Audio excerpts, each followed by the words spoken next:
வணக்கம். கலைச்செல்வி சாமியன் வழக்கறிஞர். முன்னாள் காதலர்கள் or ex husband and wife உங்க பிரிவுக்கு பிறகு நல்ல நண்பர்களாக இருக்க முடியுமா? நிச்சயமாக பழைய காதலர்கள் ஆர் கணவன் மனைவி நல்ல நண்பர்களாக இருக்கும் வாய்ப்பு குறைவு. பட் ஸ்டில் எந்த பகையும் இல்லாமல் எந்த நேரடி உறவும் இல்லாமல் இயல்பாக இருக்கலாம். அவர்களை நல்ல நண்பர்களாக ஏற்றுக்கொள்வது ஒரு புது உறவிற்கு வழிவகுக்கும். மாறாக treat them as your ex-wife or your ex-husband.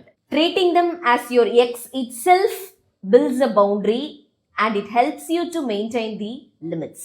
But இவர்கள் இருவரும் பெற்றோர்களாக இருக்கும் பட்சத்தில் ஓ முகத்துல நான் முழிக்க மாட்டேன், என் முகத்துல நீ முழிக்காதன்னு இல்லாம for the benefit of the children parenting ரிலேஷன்ஷிப்பை மெயின்டைன் பண்றதுல எந்த பாதிப்பும் இருக்க போறதில்லை. பட் இதுல இருக்கிற சிக்கல் என்னன்னா, அதாவது பழைய காதலர்கள் ஆர் ஹஸ்பண்ட் அண்ட் வைஃப் பிரேக்கப்க்கு ஆர் டைவர்ஸ்க்கு அப்புறம் வேற ஒரு லைஃப் அமைஞ்சதுக்கு அப்புறமும் they can still be good parents without enmity. ஆனால் இவர்கள் இருவரில் யாராவது ஒருவருக்கு பிரசன்ட் லைஃப் அன்சாட்டிஸ்ஃபைடு ஆர் பிரச்சனைக்குரிய மேரேஜாக இருக்கும் பட்சத்தில் கண்டிப்பா பாதிக்கப்பட்டவங்க அந்த பவுண்டரிஸ்குள்ள இருப்பாங்களாங்கிறது கேள்விக்குறிதான். ஆஃப்டர் செப்பரேஷன் ரெண்டு பேரும் சிங்கிளாவே இருந்தா they can still be even more good parents. But அது சாத்தியம் இல்லை. ஸோ இன்னொரு ரிலேஷன்ஷிப்குள்ள போயிட்டு அதுல ஏதாவது ஒரு சின்ன மனக்கசப்பு வந்தா கூட அதை எக்ஸ் கிட்ட ஷேர் பண்ணும்போது நிச்சயமாக அதுல யாராவது ஒருவர் அட்வான்டேஜ் எடுத்துக்க வாய்ப்பு இருக்கு. ஏன்னா கண்டிப்பா ரெண்டு பேர்ல யாராவது ஒருவருக்கு சேர்ந்து வாழணும்ன்ற விருப்பம் ஒரு ஓரத்துல இருந்திருக்கும். ஆனா இன்னொருவர் முடியவே முடியாதுன்னு சொன்னதால வேற வழி இல்லாம செப்பரேஷனுக்கு தள்ளப்பட்டிருப்பாங்க. ஸோ ஆரம்பம் முதலே யார் ஒருவருக்கு விருப்பம் இருந்ததோ அவங்க அன்னைய சூழ்நிலைக்காக பிரியலாம்னு சொல்லியிருந்தா கூட பிரசன்ட்ல அவங்க எக்ஸ்க்கு ஒரு ரிலேஷன்ஷிப் ப்ராப்ளம் வரும்போது அவங்க அந்த சின்ன மனக்கசப்பை அவங்களுக்கு சாதகமா மாற்றிக்கொள்ள வாய்ப்பு இருக்கு.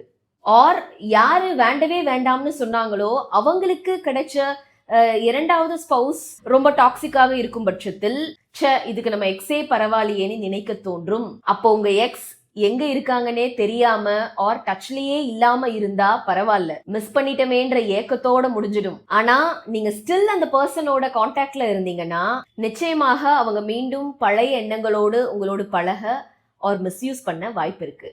பிகாஸ் அந்த கம்பேரிசன்றது இருந்துகிட்டே இருக்கும்.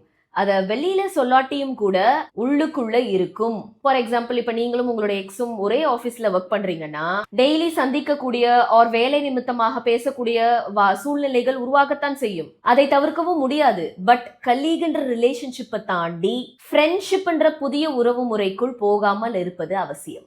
ஸோ நான் இங்க உங்க எக்ஸ் கிட்ட பேசுங்க பேசாதீங்க சரி தப்பு இது எதுவுமே சொல்லல. அதுல உள்ள சாதக பாதகங்களை மட்டும் தான் சொல்றேன். இதுல ரெண்டு பேர்ல ஒருவர் பலவீனமா இருந்தா கூட போச்சு.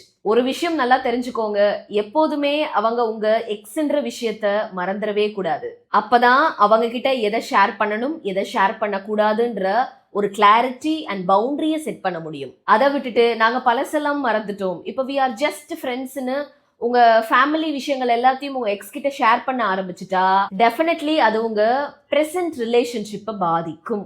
You can not treat your X like your other friends. Always remember that your X is always your X. அதுக்கு ஃப்ரெண்ட்ஷிப்ன்ற புதிய உறவை கொடுத்து எல்லா ரிலேஷன்ஷிப்பையும் ஃப்ரெண்ட்ஷிப்குள்ள அடக்க முயற்சிக்காதீங்க. நன்றி.